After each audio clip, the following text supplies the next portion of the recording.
vida pensé que iba a dedicarme al marketing. Yo estudié una carrera de ingeniería y eso era lo que me apetecía hacer. Pero se me fueron cruzando por el camino muchas situaciones que al final me han ido llevando poquito a poco hasta donde estoy. Y te digo que son casualidades, pero en algunos casos han sido errores o incluso cosas que pretendí hacer de una manera y salieron de otra. En la primera entrevista me rechazaron. Yo me interesaba el puesto y debí hacer una entrevista horrible y al final no me cogieron. Y el hecho de que no me cogieran se convirtió en que luego, después, al año, me ofrecieron un puesto mejor, porque la persona que habían seleccionado para mi puesto se cruzó conmigo en el camino de nuevo y ella fue la que me recomendó para ese puesto distinto. De cualquier modo, es una consecución de casualidades la que me ha traído hasta aquí. La evolución del marketing desde que yo entré en Red Bull hasta ahora ha sido increíble. En los últimos años hemos vivido cosas que realmente nadie podía haber previsto hace unos años, ¿no? En particular, el hecho de que ahora mismo dispongamos de tanta información para definir el tipo de marketing que queremos hacer, me estoy refiriendo al Big Data, es un gran cambio comparado con lo que teníamos hace unos años. Así que mientras en mis primeros años de la compañía, ya hace 15, basábamos nuestras decisiones en consideraciones mucho más cualitativas, ahora los datos y las consideraciones más cuantitativas son los que hacen la diferencia. Nosotros tenemos una cartera de patrocinados enorme. Tenemos solamente en España creo que en torno a unos 30 y a nivel mundial unos 600, 700, ahora mismo no recuerdo la cifra exacta. Y he conocido a gran parte de ellos, he conocido a muchos. Hay perfiles súper diferentes, ¿no? Desde pilotos de Fórmula 1, un Vettel o un Jaime Alguersuari en su época, Carlos Sainz, hasta gente muy joven que empieza con nosotros con 12, 13 años y hacen prácticamente toda su carrera con nosotros en deportes que son generalmente de nicho, deportes de escenas generalmente pequeñas, ¿no? Skaters como Dani León, que empezó con nosotros cuando tenía, no sé si 11, 12 años, o Gisela Pulido, campeona del mundo de kitesurf durante 8 o 9 años, que también empezó con nosotros siendo muy pequeñita. Pero si tengo que elegir a alguien o un personaje que sea especialmente entrañable, me quedo seguramente con los hermanos Pou, Iker y Eneko Pou. Son dos tipos extraordinarios, alpinistas, escaladores del País Vasco, que tienen una forma de ver las cosas que a mí siempre me ha parecido súper especial, ¿no? Un día uno le salvó la vida a su hermano jugándose la de él, colgados a 1200 metros o no recuerdo dónde, pero con una tranquilidad como si fuera lo más normal, y es precisamente porque es su día a día. Son dos tipos que su vida es esto y la forma en la que lo cuentan es especial. Yo creo que hay dos patrocinios claves dentro de la historia de Red Bull que han hecho una gran diferencia, ¿no? El primero de ellos es probablemente los equipos de Fórmula 1, el tener nuestra presencia en equipos de Fórmula 1. Y el segundo fue el contenido que generamos alrededor del salto desde la estratosfera de Felix Van Garner. En el primer caso, porque al final el hecho de internacionalizar la marca, el llegar a un público objetivo mucho más grande a través de un deporte que es de masas, supuso un statement muy importante para nosotros. Pasamos de ser una compañía que se conocía por hacer acciones puntuales en deportes de nicho y en deportes extremos, si lo quieres llamar así, a convertirnos en algo que le puede interesar al padre, a la madre, al niño y al primo segundo. Antes nos dirigíamos a un target muy específico y con la Fórmula 1 hemos llegado a un target mucho más amplio.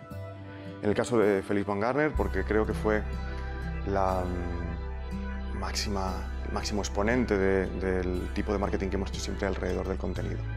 Creamos una historia que llegó a un número enorme de personas, con una calidad tremenda, en un directo y además perfectamente alineados con nuestros valores de marca. El tipo de acción que estaba ocurriendo explica perfectamente qué es Red Bull y la forma en la que lo retransmitimos y la forma en la que nuestra marca llegó a miles y miles de personas o millones de personas perfectamente definen cómo hacemos nosotros este tipo de iniciativas. La Fórmula 1 no es nuestra única experiencia en deportes que llegan a un número grande de gente, ¿no? Un número mayor de gente. En el pasado hicimos, por ejemplo, la Copa América, que además fue el primer proyecto que yo gestioné dentro del departamento de patrocinios. Tengo millones de anécdotas alrededor de la Copa América. Yo es un deporte que desconocía y una vez que te adentras en él te das cuenta de lo técnico que es, de lo profesionalizado que está y de lo excitante que es una vez que lo estás viendo desde dentro, ¿no? Tal vez es un deporte que no parece especialmente espectacular, a no ser que tengas una visión privilegiada desde donde ocurre la acción, ¿no? Y tuve la suerte de incluso navegar en uno de los barcos, ¿cómo le llamaban? No sé si era 18th Man o el 15th Man. Es como un extra dentro de la tripulación, ¿no?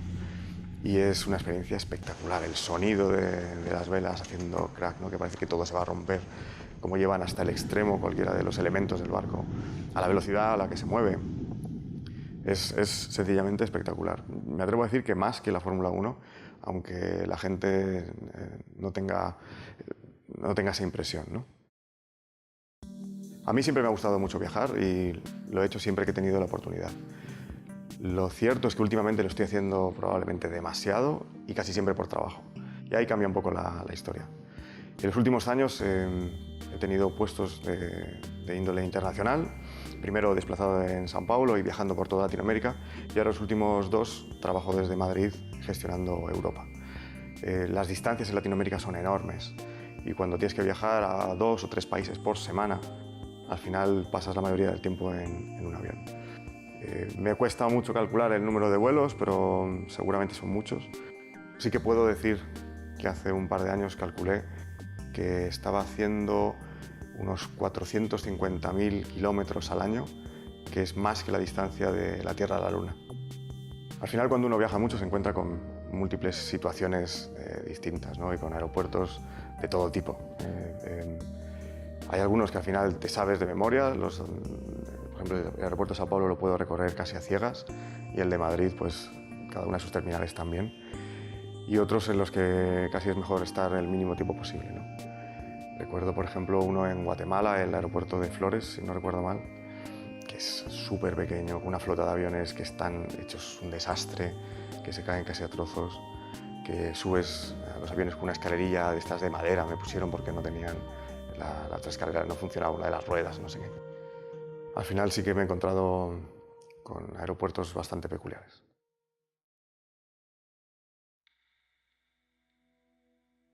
Mi recomendación para alguien que esté buscando trabajo ahora mismo y quiera trabajar en una multinacional es, primero, que intente llegar a cuantas más personas mejor. Al final, el número de currículum que mandemos, lo único que hace es aumentar el número de posibilidades de que alguno de ellos nos llamen, ¿no? Eso por un lado. Por otro lado, creo que es importante de que nuestro currículum, por cualquier motivo, sea diferente al resto. No estoy diciendo que haya que imprimirlo en un papel rosa o mandar un ramo de flores cada vez que uno manda el curry, pero sí que tiene que llamar la atención por algo, tiene que tener alguna línea que nos separe del resto.